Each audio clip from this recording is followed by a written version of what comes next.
Okay, so we are live now in Zoom and in on Facebook in Empowered Homeschooling Families, but we'll probably, with the recorded part of it, post it in other places as well. So just want to welcome you here today.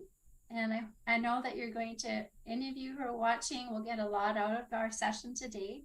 We've had Jennifer or Jenny here and Katie here before. We've had them in our group on Facebook and in Zoom doing a session with us to talk about what token boards are and the three components you need for token boards to be successful and so on, all kinds of information.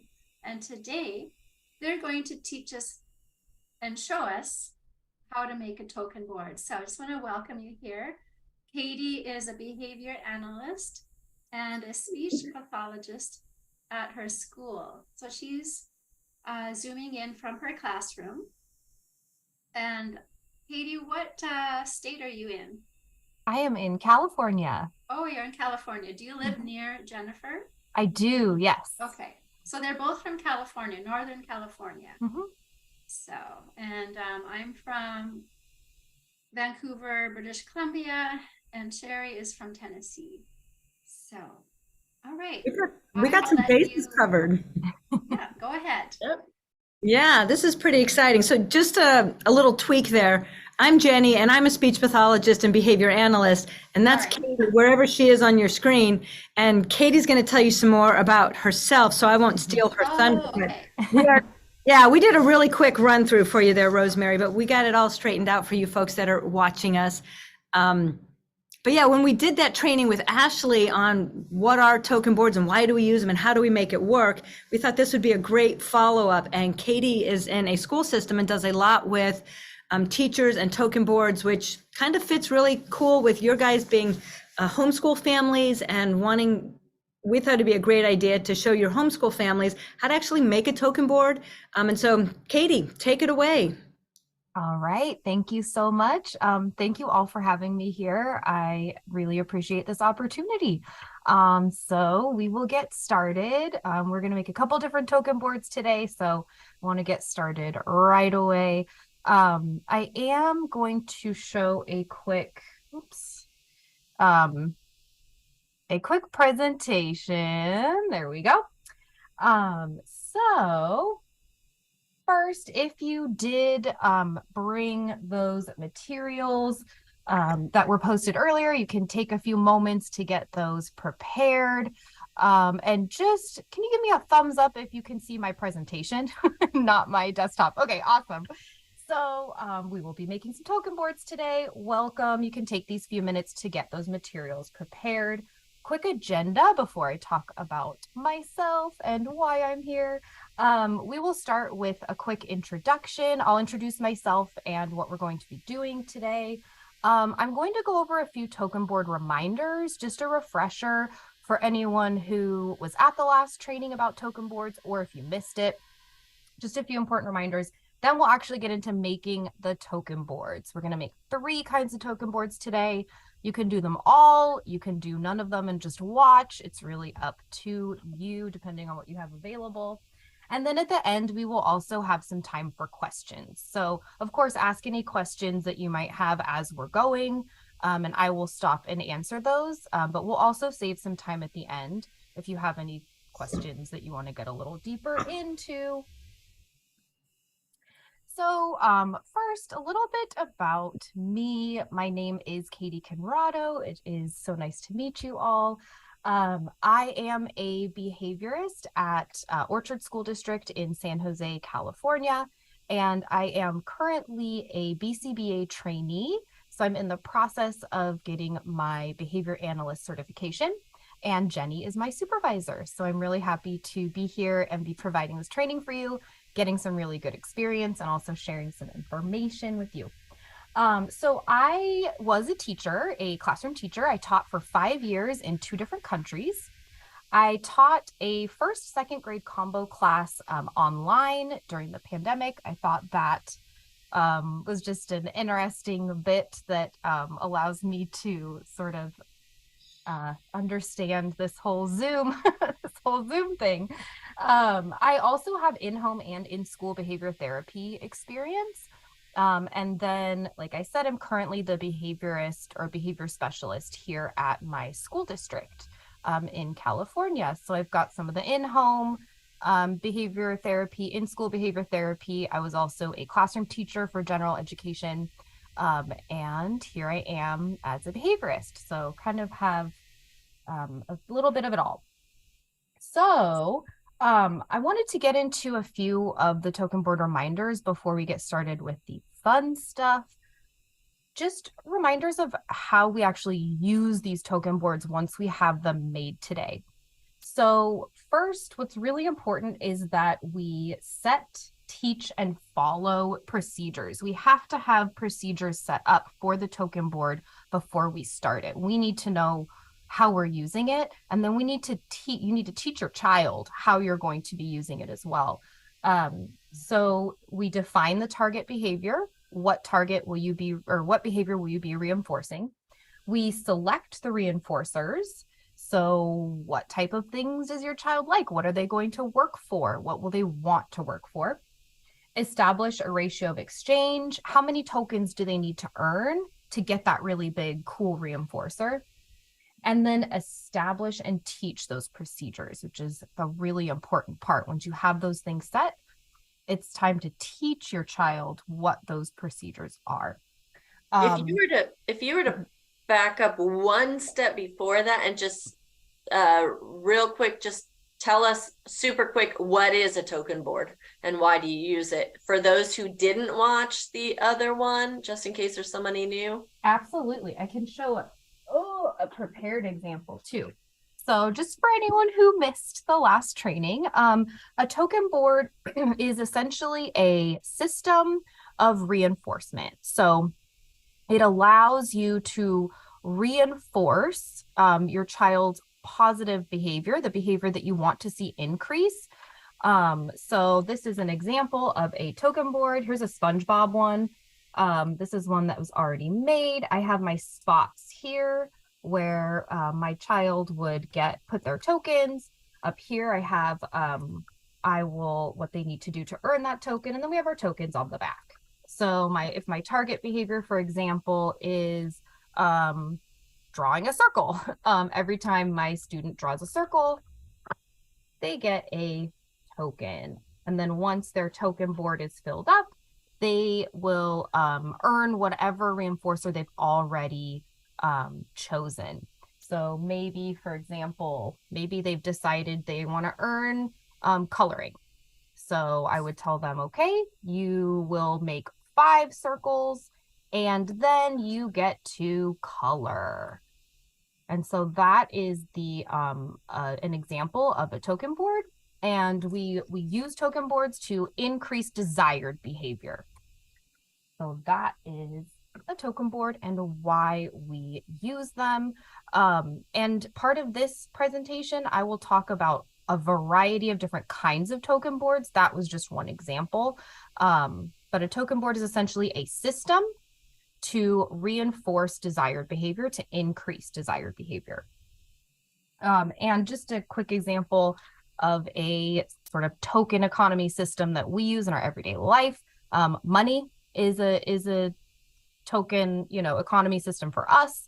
We do our job, we earn the money, and then that money can be exchanged for different reinforcers. So there are token economies all around us. So I hope that answers your question for those of you that missed the last one. So another important reminder for token boards is the importance of immediacy. So you want to reinforce the desired behavior immediately with a token as soon as possible after that behavior. So soon as my child makes that circle, awesome job, you made your circle, you get a token. You also want to start out with your child earning less tokens, earning the reinforcer faster. So as they're learning the procedures of the token board, Maybe they only need to earn 2 tokens to get their coloring at first, so that they're getting that reinforcer faster. So they're learning the connection between that desired behavior and earning that reinforcer. So maybe at first they're only earning 2 tokens. Then you can slowly increase the number of tokens or the time it takes for your child to earn the reinforcer. Okay, and then one last slide before we get started. A couple common mistakes. This I feel is really important to keep in mind, because these are the things I think that often happen in the heat of the moment. And so it's important to keep this in mind as we're going into a token system. So first, we have removing tokens. This is a common mistake. Removing tokens. We do not remove tokens once they have been earned. If there is problem behavior that happens, your child does not earn a token for that. You respond to the problem behavior appropriately and maybe remind them of how they can earn another token. So if a problem behavior occurs, they can get a reminder of how to earn a token, but they do not have a token removed for that. Once they've earned a token, it stays on the board until they fill that board up and earn their reinforcer. Another common mistake is allowing the child to play with the token board or use it sort of as a toy. The adult or adults running the program should be the only ones that have access to that board. So your child should be able to see it, especially if they're earning tokens that should be used as a visual, but they should not have free access to it. So once a token is earned, your child can absolutely put it on the board. You can hand it to them and say, awesome job making that circle, or awesome job finishing that worksheet. And then they can put that token. They can even choose what token. What character do you want to choose next? And so they get to choose the token to put on once they've earned it. Just a reminder, they should not have free access to the tokens or the board at any time, whether the board is being used or not. It should be under the control of the adult running the program. So those are just some reminders and some common mistakes when we are making or when we're using token boards. So now we are going to actually make our token boards. We are going to make token boards in 3 different ways. I'll start with a low tech version of the token board. All we're going to need for low tech is a piece of paper and a marker. You could even do this on a Post-it. It can be very quick, very easy. It can be done in the moment. So if you are working with your child and you haven't made a token board, but you think, ooh, this might be a good time, you can write one out, teach them the procedures, and you can use it in the moment. It takes less than 5 minutes to create. Then we will make a medium tech board. My medium tech board, I've got some tokens, I've got some Velcro. That one is going to have interactive tokens. That's going to increase engagement, and it takes about 10 to 15 minutes. Then we're going to go with our high tech. Our high tech is going to be one like that SpongeBob board. It's personalized, and so that is going to increase engagement. I like to have here at my school site, I like to have my students, if I'm making a token board for them, I like for them to come in and choose their style with me. So SpongeBob one was actually made for a student here at school. His teacher thought he was going to want a different token board. And I said, hey, well, why don't I bring him in here and he can help me. And so he came in and helped me and he said, I want SpongeBob. And we didn't realize that's what he was going to choose, but that was what he wanted. And so that just was able to increase his engagement in using the token board because he participated in creating it. That one is going to take 15 to 30 minutes to create, possibly longer if you are tracking down the pictures yourself like I do. It's going to take a lot longer, but you can definitely find pre-made sort of boards like this online for free on Teachers Pay Teachers for just a few dollars. So if you want to do the high tech, you definitely can without doing it all yourself. Okay, time to actually make our token boards. Let's do it. Okay, so I'm going to stop sharing. Okay, any questions so far before we get started? Okay, any questions? Okay. Oh, okay, we are going to get started. So I have my low-tech materials. If you are going to making a low-tech board with me, please get your paper or your cardstock or your whiteboard or your Post-it, really anything that you can write on. You could, I've done this with a whiteboard and a dry erase marker before. I'm using a Sharpie and a piece of cardstock. I see Jenny has a whiteboard. Awesome. Okay, and I'm going to show my document camera now. So now you should be able to see my paper and my pen. Okay, let's get started.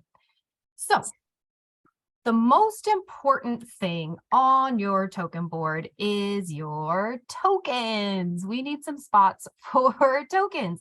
So if I'm just using a pen and a piece of paper, I'm just gonna draw some boxes to put my tokens in. So for these examples, we're gonna do 5 tokens. You can do as many tokens as you would like. I'm going to start with 5 because if I'm just starting out with my child on a token board, I'm going to start with a smaller number of tokens. And then if I want to, especially with this low tech, I can add more to it.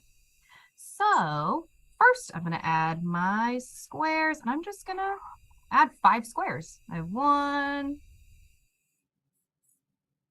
2, 3, 4, Ran out of space. 5. That last one got a little small. Okay. And that's okay. And that's what I was going to say. I'm glad you brought that up, Jenny. My squares are not perfect. They're not even. Your child is not going to care about that. They're going to care about the tokens in the boxes. So I've got my tokens, or my boxes for my tokens. Now I'm going to add one more thing to this token board. Your child needs to know what they're working for. What am I going to get when all of those tokens are filled up? So I'm just going to write down, I am working for. I am working for, and then maybe a dot, dot, dot. Now, this is where you have a couple options. You can either write down what they're working for right here. Maybe it's Legos. However, that is going to change. So what you could do at this point with your low-tech board, if you have the laminating sheets, what you can do is you can laminate your low-tech token board, and then you could use this, just this base over and over again. That is one option. I am not going to do that. I'm going to pretend like I needed to do this in the moment, real quick. My child is working for Legos. That's what they've chosen. Now, to actually do my tokens, I'm just going to be drawing in each of the boxes. So maybe it's smiley faces, maybe it's stars. I'll do stars. So now my child, they made their beautiful circle. Awesome job. You've made 1 circle. Now you just have 4 more circles to go, and then you get to play with Legos. So that is my low-tech board. That only took a few minutes. And now I can keep on going, adding my stars. I am going to need to make another one if I want to do this again. So maybe I flip it over and I make my squares again. Again, if I don't want to do that, I could pop it into my laminating sheet, and then I can use it again and again with some dry erase. But Dry as erase, it is, Or, yeah.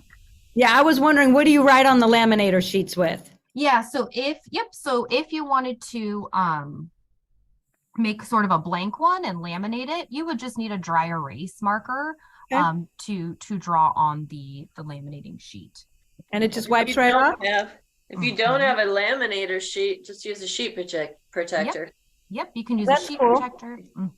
And do dry erase work on those also, Shari? Yes, Yes. I use them all the time. Yep, absolutely. And if you, just a little tip with that also, if you want something that isn't, because I have some kiddos that if it's dry erase, they might erase it, you know, some things might happen during the session. I've also used wet erase markers, which are nice because just a little tweak, the kiddos can't erase it as easily, but then you can take just a little wet wipe and wipe it off at the end. So you can use dry erase or wet erase if you're using. Is that the same as a vis-a-vis? Yeah. Yep. Okay. Yep. Like for the overhead projectors. Overhead projectors. Yep. Old tech. That's Yeah. right. Yeah, you can use that as well. So for our medium tech and our high tech, I'm going to be using those laminating sheets. So I will show some examples of that. Ooh, Okay, so that is our low tech board is done. nice. Okay, now we're going to move on to our medium tech board, kind of in the middle. You have lots of options with this one. I'll give you a moment to get any materials together. Let me show you my board. These are the materials that you're going to need for medium tech. You need some tokens. I have mine cut out already, but it's okay if yours are not. Get on it, Jenny. And I will also say, I left this as an example. So just with the tokens, I started cutting my tokens. I don't know if you can see this star right here. And I realized that is going to take me way too long and going to be way too involved. And so I decided to just do my squares. So again, your child is not going to care whether the star is cut out or whether it's a square. Make it easier on yourself. So I decided to go with the squares. I've got my tokens. I have my Velcro, got my soft and my rough. And I have a board. I decided to go with a blue piece of cardstock. So it's a little bit tougher and it's in a color that my child enjoys. And so I thought that would be a good one. So here are the materials you will need for medium tech. And then again, if you chose to go with either a sheet protector or laminating sheets, you can pull those out too. I have my laminating sheets. Okay, so this one, we're going to start out pretty much the same way as we started out with our last one. We want it to have the same kind of feel as our low tech. So we need our spots for tokens, and then we need a spot to show where our child is working for. So the first thing I'm going to do is I'm going to laminate. I'm going to laminate my back and my tokens. So I have a laminating sheet. I'll just show you really quickly how to use these in case anyone grabbed these. They're really easy and really fast. So it's one sheet of laminate, and I'm going to take the back off. So now I have this sheet sticky side up, and I am going to take my board, and I'm just going to place it really gently on one side, the sticky side. Okay, now I'm going to take my second piece of self-laminating sheet. My second piece, I'm going to peel that off as well. And now I'm going to take, so you can see one edge of this sheet, and then you can see the edge of the other sheet. And I'm going to place that right on top. And it's going to create a nice little seal, hopefully. There we go. Remember the days of contact paper, Shari? Okay, so now I have this nice little, my sheet is laminated now. It's pretty quick, pretty easy. Now all I have to do is cut. Just gonna cut around that. I didn't realize they sold those. I didn't either. I've never seen them before. because I have a little laminator, but You can send one sheet through at a time. yeah, it has a sleeve like that, but you Yeah. put in the sleeve and then slide it in. I'm going to be honest, I did not know that this actually existed until I was looking through the materials for this training, because I have been going to my school's giant laminating machine to make these little tiny tokens. And so I realized that this is much more efficient for anything small and just quick that I need to do. So I do highly recommend these. And I found that they have them at the dollar store. So Oh, nice. Really? yeah, so if you look at the material list, the link to the laminating sheets, I believe, is a link to the dollar store. Nice. So Love it. yeah, so check that out. I'm not sure what the quality is, but so just really quickly, I laminated that. It only took me less than a minute. I would also laminate my, you know what, I'll do that too, just really quick, because they're so quick and easy. I'm gonna laminate my tokens as well. Peel my sheet. Tokens, just gonna stick them down on the sticky side. Tokens, I've got my 5 tokens. I have my other sheet. Okay. And oh, be really careful. Match up those 2 sides. Okay. I'll cut these out real quick. And then I've got laminated tokens and I've got a laminated board. Tokens and another quick tip, just as I'm cutting these out, one thing that I like to do with my tokens is, and this is kind of nitpicky, I guess, I like to give them a little bit of a curved edge instead of super pointy, just because my students or your child is going to be using the actual token piece. So I just prefer not to have those sharp edges. So I like to get a little bit of a rounded edge just to make it a little bit more kid friendly. Yeah, I've been poked with a pokey. So round corners. They can get, especially if you're using an actual laminator, they can get really sharp. So that's just a little tip. So now I have my laminated tokens. I have my laminated board. Now I can really get started. Okay. So I have all my stuff. It's all laminated. The only thing that I need to actually write on here is that piece about what my child will be working for.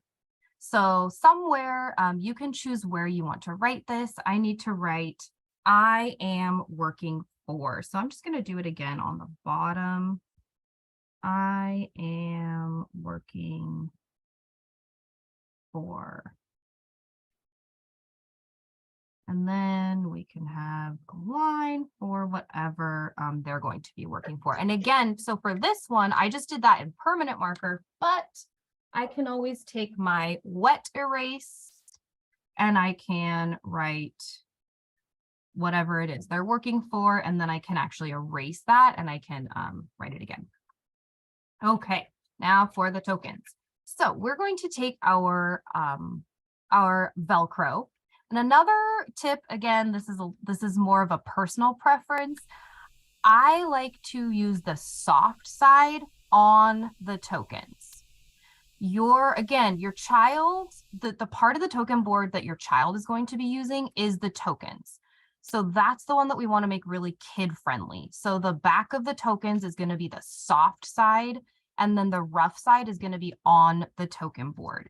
So I like to think, okay, rough side, that's the only part that's on the token board. So I want 5 tokens. So I'm just going to add my tokens. I'm going to start with 1 in the middle because I'm doing 5. So I just want it to be kind of even. So I've got 1 in the middle. And then I'm going to do 2 on either side. 2 on either side. Okay, so I've got my spots for 5 tokens. I have my laminated tokens up here, so I'm just gonna flip those over. And again, I'm going to take that soft Velcro, the soft side, and that's going to go on my tokens right in the middle.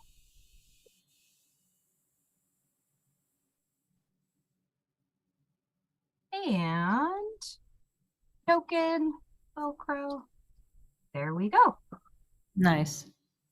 So there is our medium tech token board. That only took a few minutes. It is laminated. I could, trim these up a little bit better if I, gave it a little bit more time.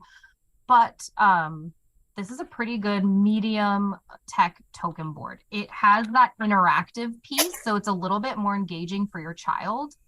They actually get to put the tokens on, but it was simple. We could reuse it. So all I have to do is erase what I'm working for, and then they can change the reinforcer. I can use this over and over again.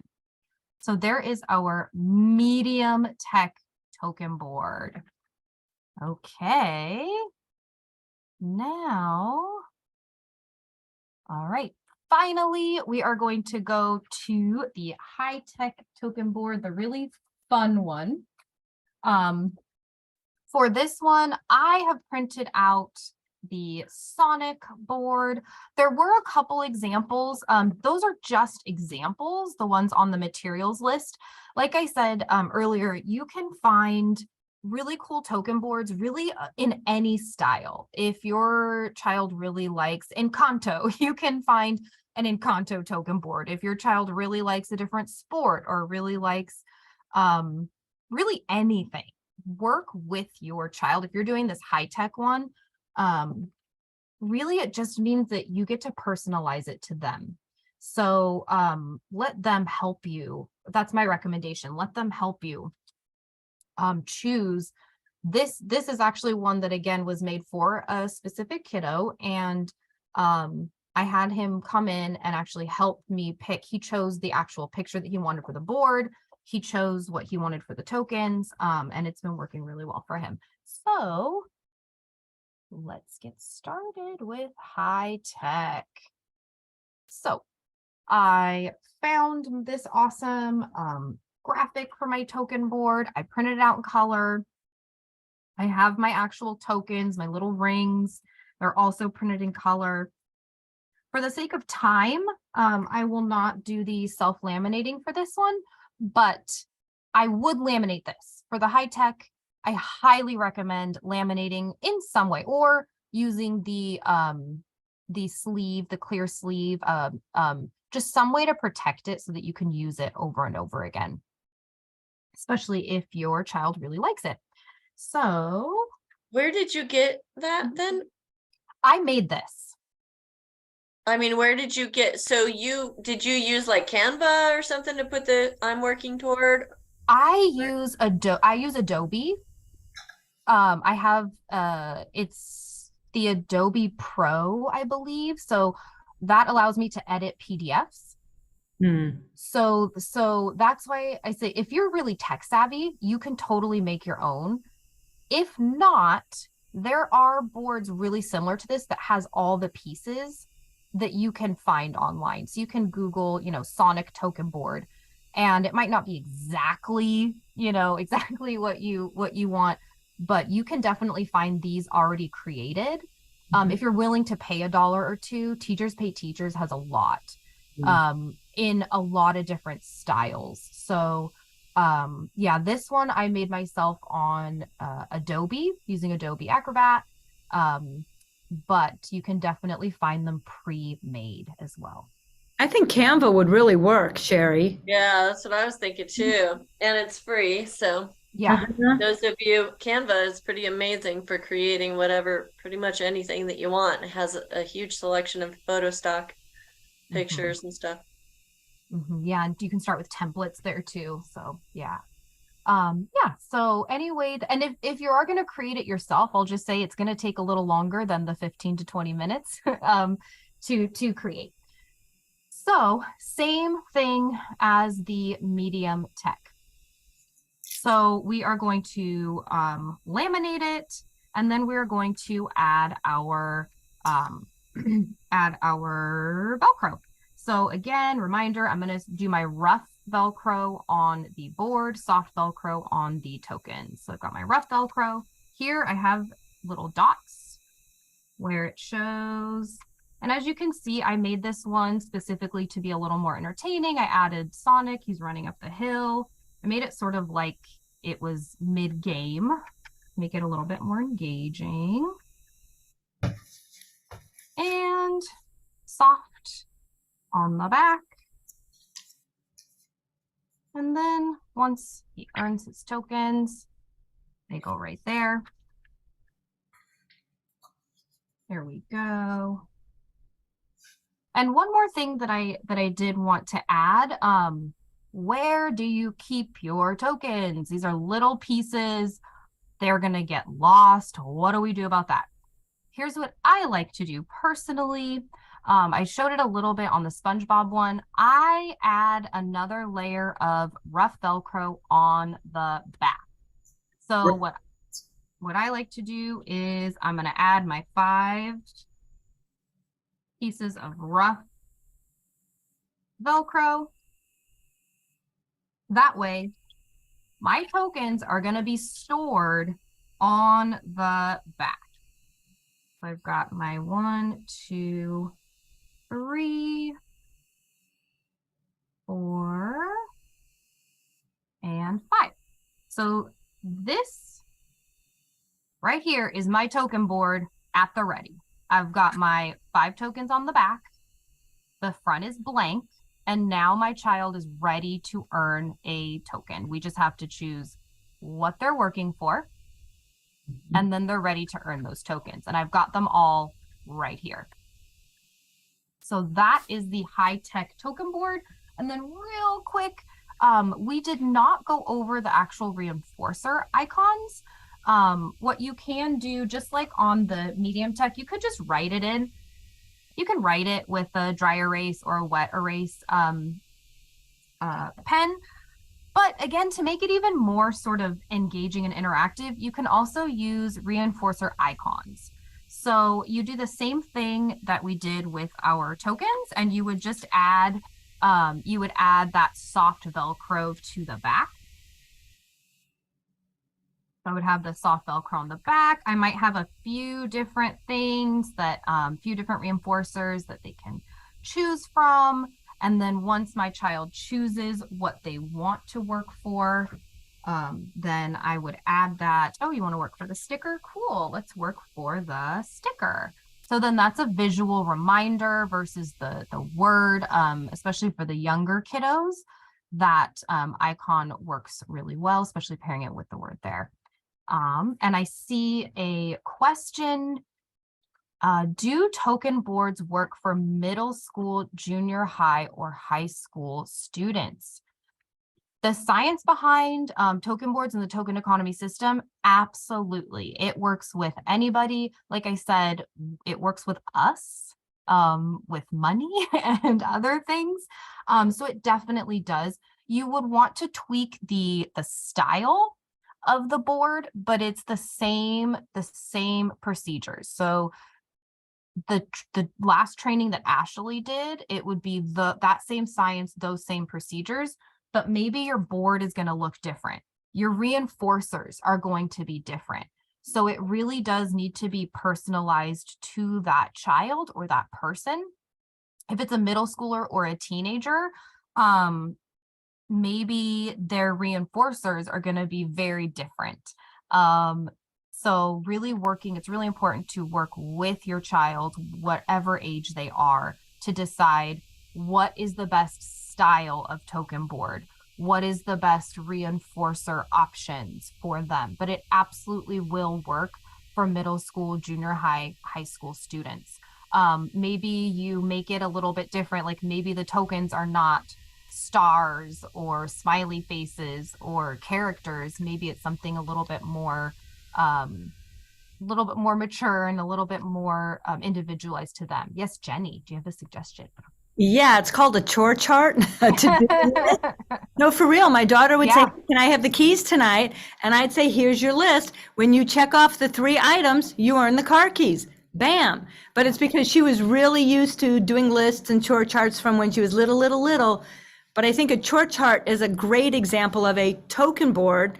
Here's what you do, here's the visuals, and then hopefully there's some clearly decided upon earn when all the chores are done. And that's a token board we're all pretty familiar with, but works great for teens. Absolutely. And that's a good point. It doesn't have to be called a token chart.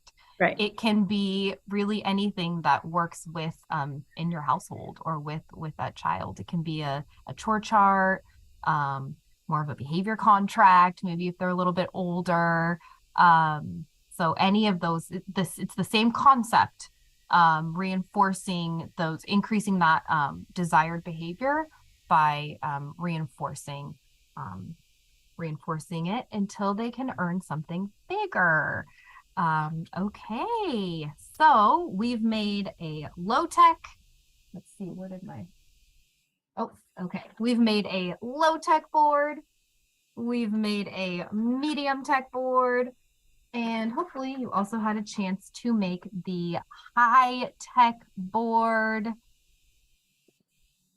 Okay, and now I will open it up for any other questions that anyone might have. Katie, I've been making token boards for over 30 years, and I can tell you I have never thought to Velcro the tokens to the back of it. I'm like, it's a duh, they're right there.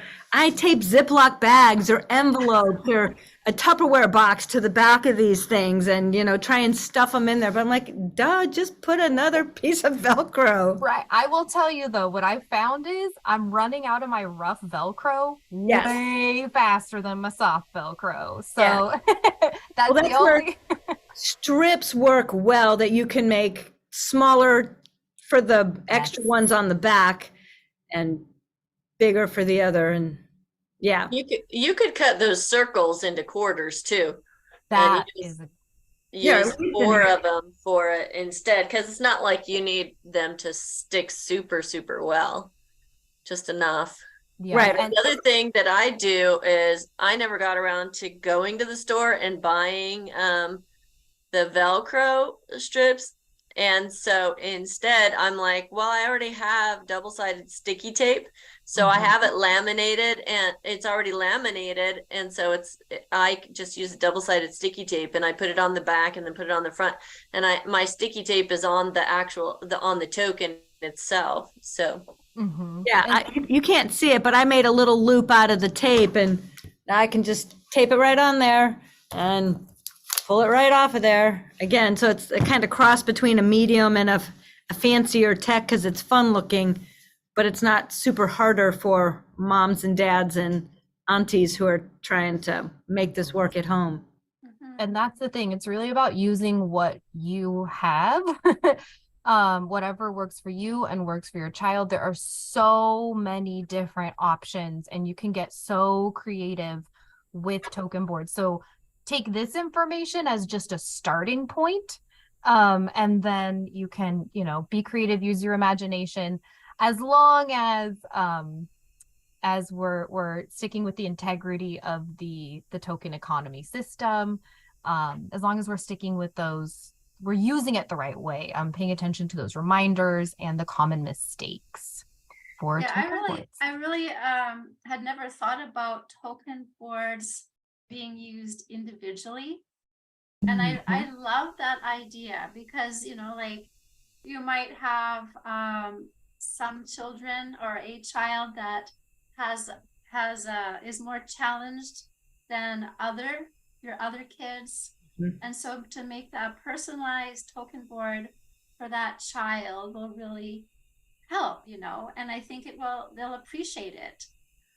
Coming from as a primary teacher and a background as a teacher, I've always made like charts, and or for my kids, have their names and have like stickers that they could put on, or I'd make, cut out little rockets and I can't remember how I use them, but I remember like putting them up on the wall, like they're going up into space, or like, things that they're doing or practicing or whatever. But yes, I love your idea about the token boards, and I'm so glad that I've been introduced to them. Thank Yeah, you. just one more quick thing off of that, Rosemary. That's a great idea. I know I used to do little groups at home, right? And so you have three kids of different ages sitting around the table. Well, one can have their sonic board, and I tape them to the table, right? Because Mhm. again, I don't want the kids playing with the board, but I want it to be there in front of them. So one has their sonic board taped in front of them, one has their Barbie princess board taped in front of her, and the other one has the football or whatever. So they have their personalized to their favorite thing. I've got my little stash of tokens, and one might be doing math homework, one might be doing spelling words, one might be giving me high fives to just sit at the table so mommy can, help the other kids. But everybody's earning their individualized token for whatever it was we've set up.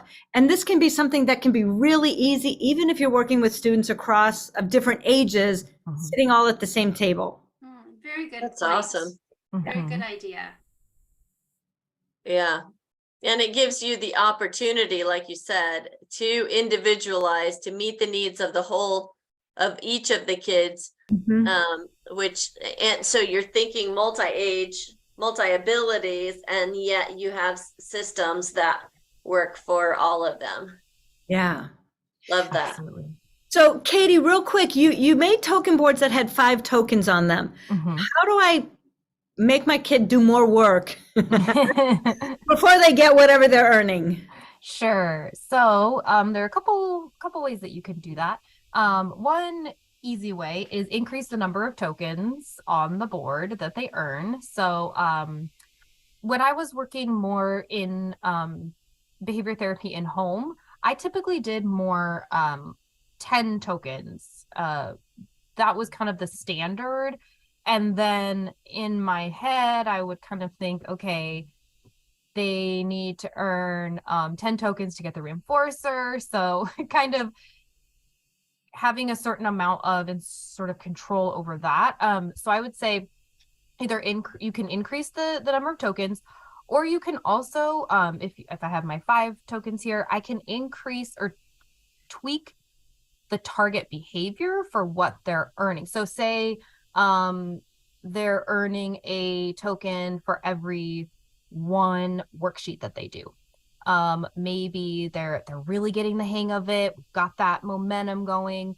I want them to be working a little bit harder, a little bit longer before they get that big reinforcer. So now it's 2 worksheets, then you get a token.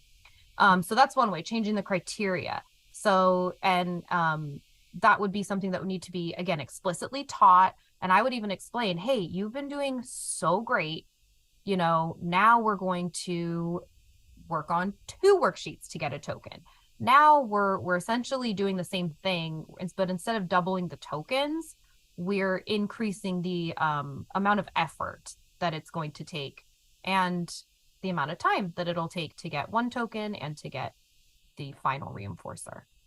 So would you say you're a teacher and or you're not, I mean, you're homeschooling your child, Mm-hmm. and you want them to earn screen time, Mm-hmm. and they earn screen time based on whether they finish each subject, or would you want to break that down further and make it smaller and more attainable? Or how would you suggest something like that? I think it's definitely going to depend on the situation, on the schedule. I would say, especially in the beginning when you're first starting a token economy system, you do want that immediacy. So you want the token to be given at a not quickly, but I would say 1 token per subject to start out might be a little bit too much time and too much effort. So to decrease that, at least in the beginning. So maybe if it's math, maybe it's a certain number of, and it depends on what they're doing for math. Maybe it's a certain number of, maybe it's you have to finish the worksheet, or you have to finish, there's 4 worksheets for the day for math, or a certain number of problems. So you can really, and you can also think, okay, I want my child to earn screen time. I think they could earn it, I want them to be earning it about halfway through the day. So what are we doing? They have math and they have reading. before that. So maybe, so you can think, okay, I want them to do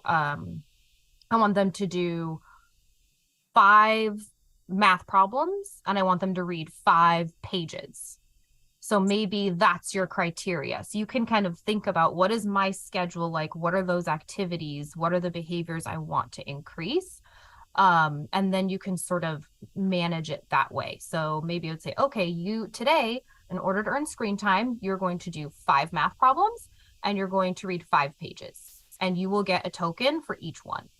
And knowing, your child, so so it's really up to you to kind of set a goal that's going to be attainable, but that's still going to be, it's still a little bit of a challenge. So something that they can do, but it's still, pushing them a little bit. So it's really gonna be different for every child and every sort of target behavior. The key is, though, setting them up for success, so that, because that's most often when they stop, when those things becoming effective, they couldn't 2 times and they weren't successful.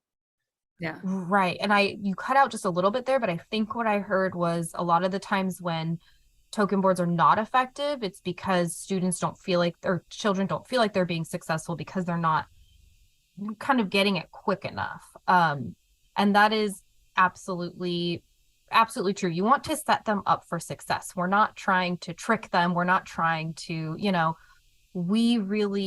the whole point of this is to support them in increasing those desired behaviors, being able to show those desired behaviors. And so reinforcing those desired behaviors kind of as often as we can, especially in the beginning, that's going to help your child make that connection. Okay, when I do this desired behavior, I get some sort of reinforcer. So yeah, especially in the beginning, setting them up for success where you want them to feel that success in the beginning, so that they see the token board and they have happy thoughts and not stressful. So that's a good point to bring up. If you find that the token board is triggering or is causing stress or anxiety in your child, then just take a moment and maybe go back and look at the token board training and think, maybe there is some common mistake that I'm making. How can I set my child up for success so that it's not causing anxiety, so that it is something that they're happy to see, and that they're happy to earn, because that's really what it should be.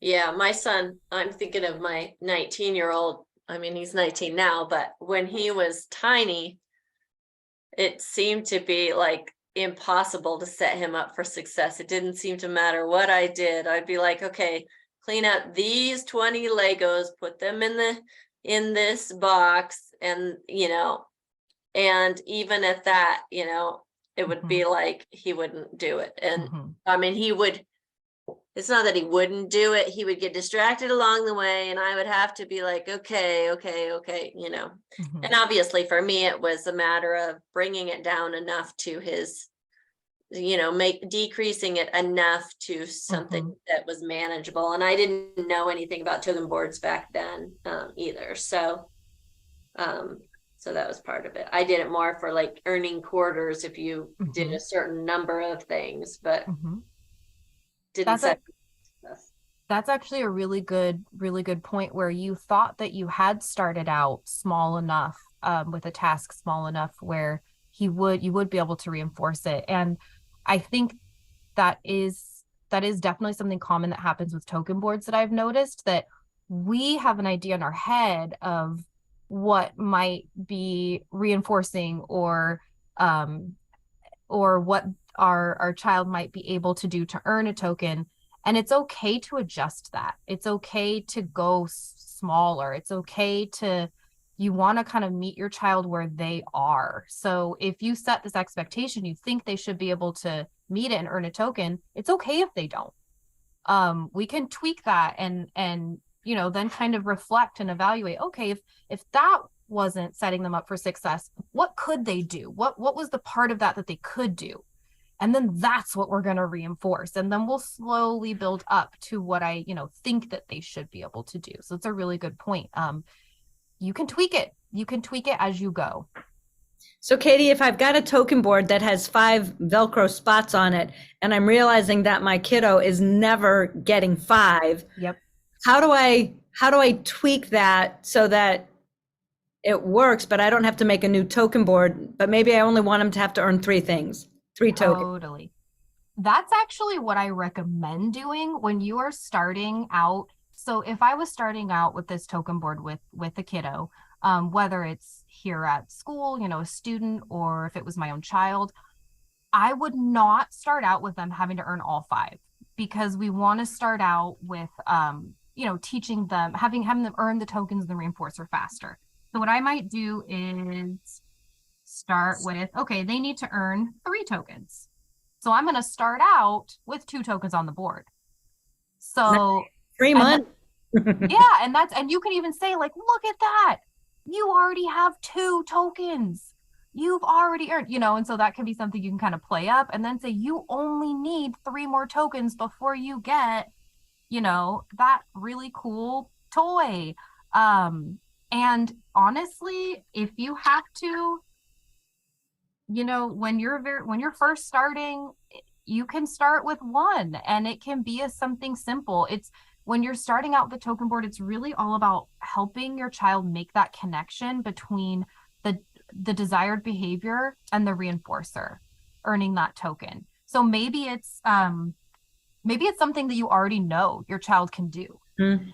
And you're starting out and you're saying, okay, if you,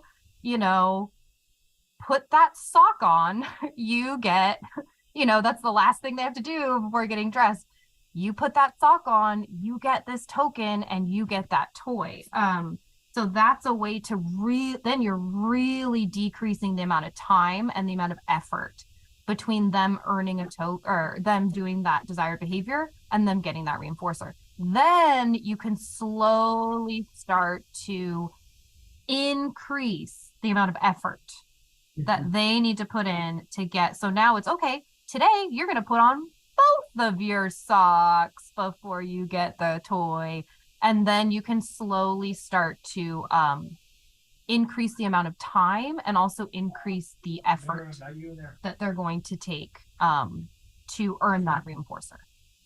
Can you talk about some things that you use as reinforcers that are, because obviously if it's a toy, like for putting on a sock, that's going to lose its power pretty quickly. So are there some ideas, like we don't want to get them into a point where they're just always expecting, to get something either. So like, what are some ideas that we can use?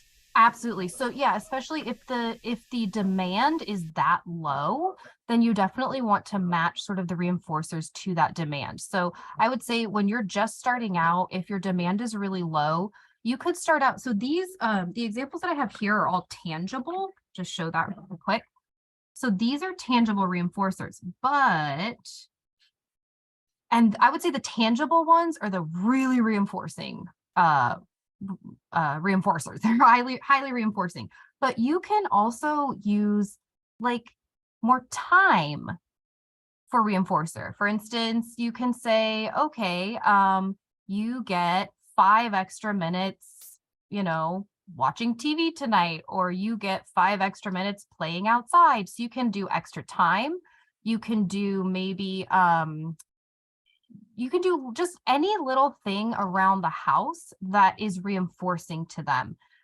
Maybe they enjoy anything your child enjoys doing. Let's see.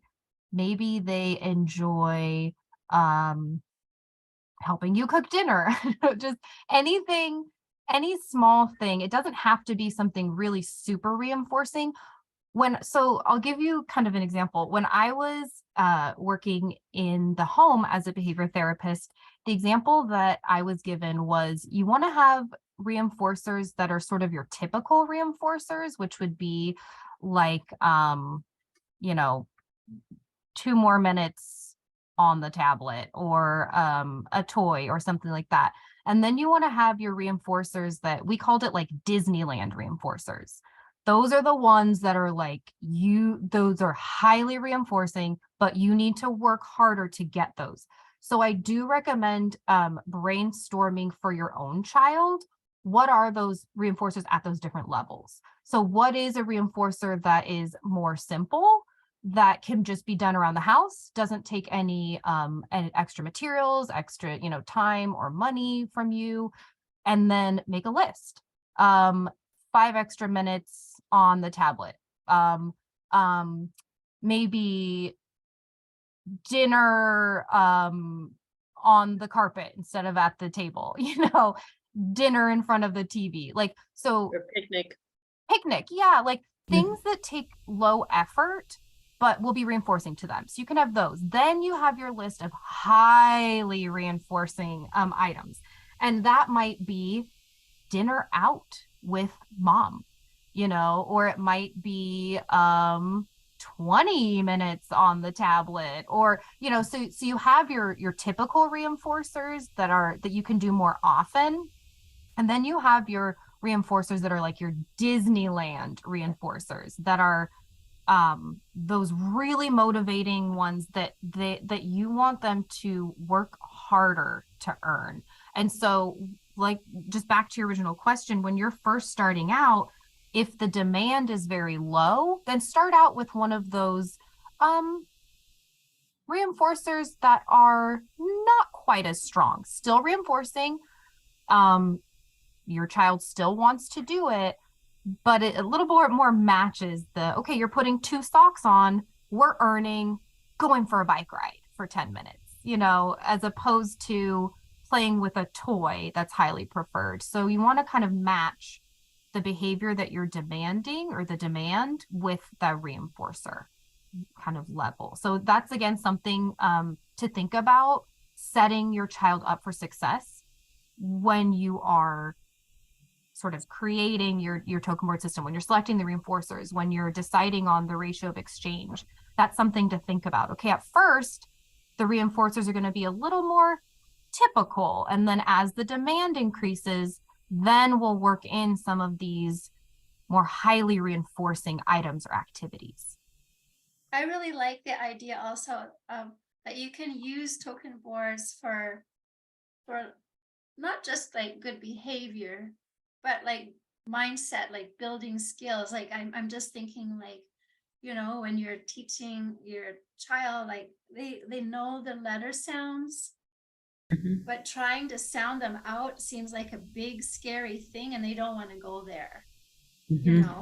So token boards would be a big help, big encourager there. And then slowly seeing, like, oh, I filled out my 1 token board, a token for each CVC word that I sounded out and I read or wrote down.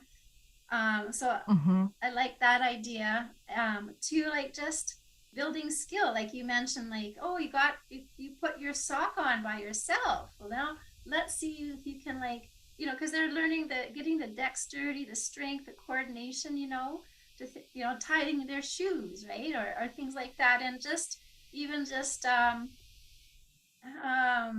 in the area of emotional literacy, like, it can be used for all kinds of different areas. And I love how token boards is expanding my ideas.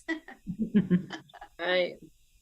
Absolutely. Yeah. And just one last thing to add on to that, we showed a lot of actual boards, which is awesome, especially I think when you're in a homeschool setting and you can, it's a good visual for your child. But there are also different ways that you can do this. I know that Ashley shared an app, or I think a couple apps. So you can do an app. You could even do like a jar with like fuzzy balls. You can really, it depends on you, your environment, your materials, whatever behavior you want to focus on, or skill, whatever board or container you want to use. You can really be creative and use it, individualize it to your child and your situation. For sure. Awesome. Okay. Thank you so much for sharing so many ideas and showing us how to make easy token boards. Thank you for having me. Yes. Yeah, that was great. Thank you. Yeah, that was awesome. Thank you so much. You're welcome. So, yes, and those of you who are listening, we